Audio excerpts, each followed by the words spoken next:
I don't know if any of you have seen this before. It's called honeycomb storage wall. I only found out about it last week. I had a burning desire to suddenly organize my workshop even more than I possibly could already. So I came along honeycomb storage wall. It's very clever. Fundamentally, it is a honeycomb structure in a set pattern, which is then repeatable. So you could literally fill an entire wall with this if you really want to. There's lots of little connectors to connect them all together.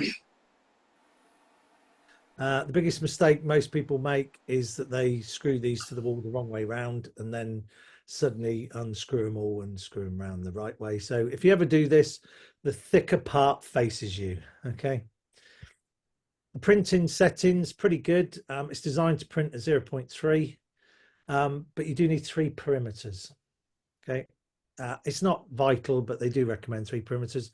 And I would also recommend that it's in PET, not PLA. Like I said, lots of connectors, bits and pieces. The way it works fundamentally is you screw it to the wall with these things, and then the honeycomb comes smaller. And when it's smaller, there's like lots of bits that slot into it. There's also nuts. You can put nuts into it, and that gives you something if you want to screw something to it. And he's given all the dimensions, and there's loads of different things. You can hang stuff off walls, basically. So what's this got to do with Fusion 360? Well, if we go up to, so for anybody that wants the link, if you go to printables.com, and if you just put honeycomb storage wall, the guy is called Roster P. Everything's remixed from this. When you go to the files, very good. If you've got a Prusa Mini, you can just basically just download that straight and print. That will print. But what he has got here for those with a Mark III, obviously a Mark IV as well, it's the same bed size. You can just open that straight in Prusa. So what you'll notice there, it's orientated correctly, which is quite nice. It's flat on the bed. Settings, 30mm draft is fine. Generic PETG, I use Amazon Basics, works very well. But then obviously print settings, what you need to do is increase the perimeters to 3. And then if you have Prusa Connect, you can then obviously just everything's in the way for me here at the moment. You can slice it,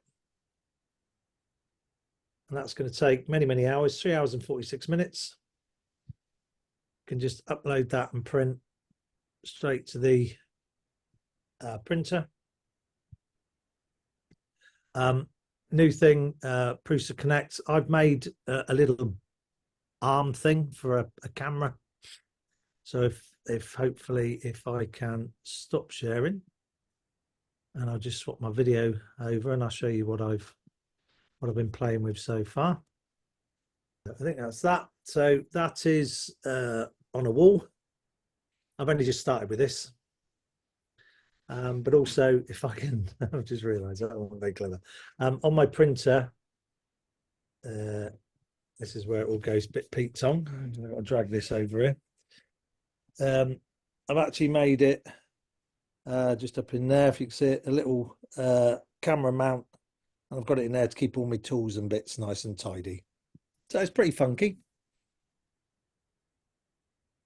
But what I intend to do is I'm going to drag that all the way around the wall and then start hanging things off of it. For those that have decent sized printers that don't have a Prusa, they've got a fixed one at 375 by 389, a 211 by 201, which definitely won't fit on my printer. But this is where it gets even more clever, which I think is very nice of the guy. He's also done some base files, and he's done here the wall in Fusion and a wall in Step. So you can download the Fusion file if you want to make it a different size. If you've got one of these super large XL things, or you just want to make it as big as you want for your bed. Then if you go into Fusion, let's get rid of that.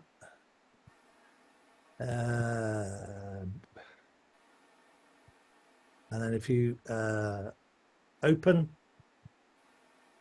you go into your downloads, you can have the wall. You can then download the Fusion file or the step file, whatever you want. The great thing is, for anybody that remembers the parameters, it's got the history down there. My things in the way again. And basically it's a pattern. So if we right click, edit rectangular pattern, you'll notice there that the quantity is repeat X, the axis 2 is repeat Y. So you can't change it. Well, you can change it if you want directly from this, but it would be a bit silly because it's done in parameters.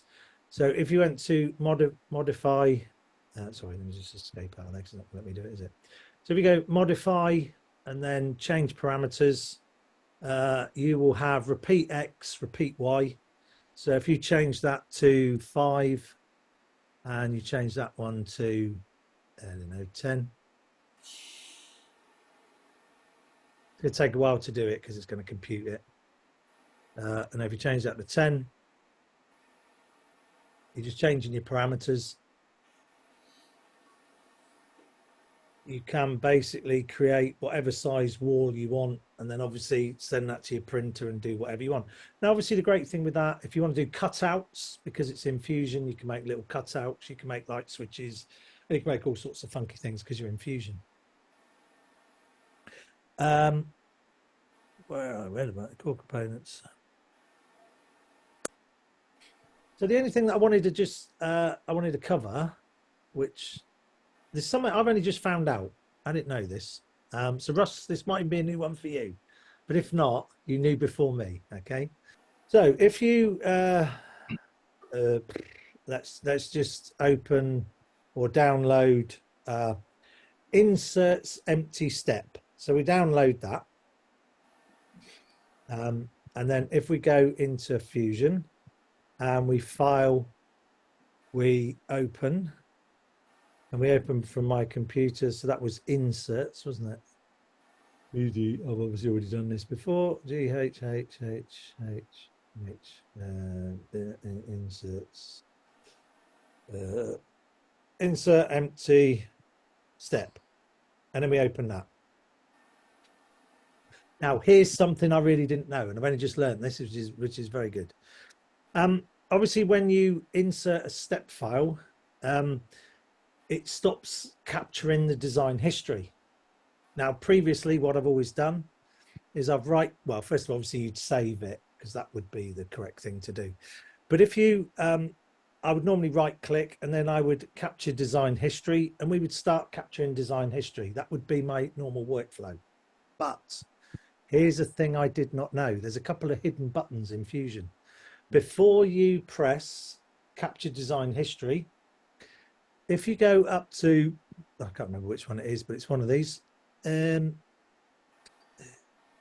with me. You got fluid volume, but that's all rubbish. But you have a thing here called find features. It's just crazy. I didn't even know this existed. If you click that, it gives you an option here to find features, and you can see it there. It says fillet, hole, chamfer, extrude, revolve, blah blah blah blah blah blah blah blah. Okay, so if you click the body that you want to find features on, and then click OK, a really funky thing happens. Even though this is brought in as a step, you can now muck about with extrudes and fillets and all sorts of things. But remember, once you've done that, once you've found the features, then right click and capture design history. And one thing you'll notice there, they've all disappeared. So any changes that you want to do it before you capture the design history.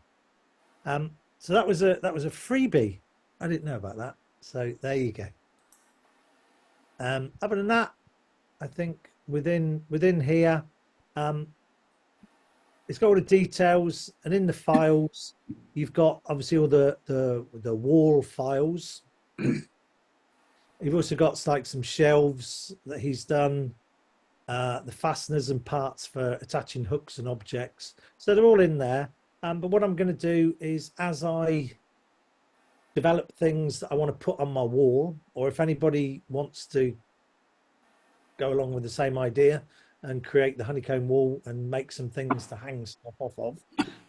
If you get stuck, or if you'd like to show everybody how you created your unique part or adapted a part or whatever, then maybe we could do that through. So that was what I was going to do as my project.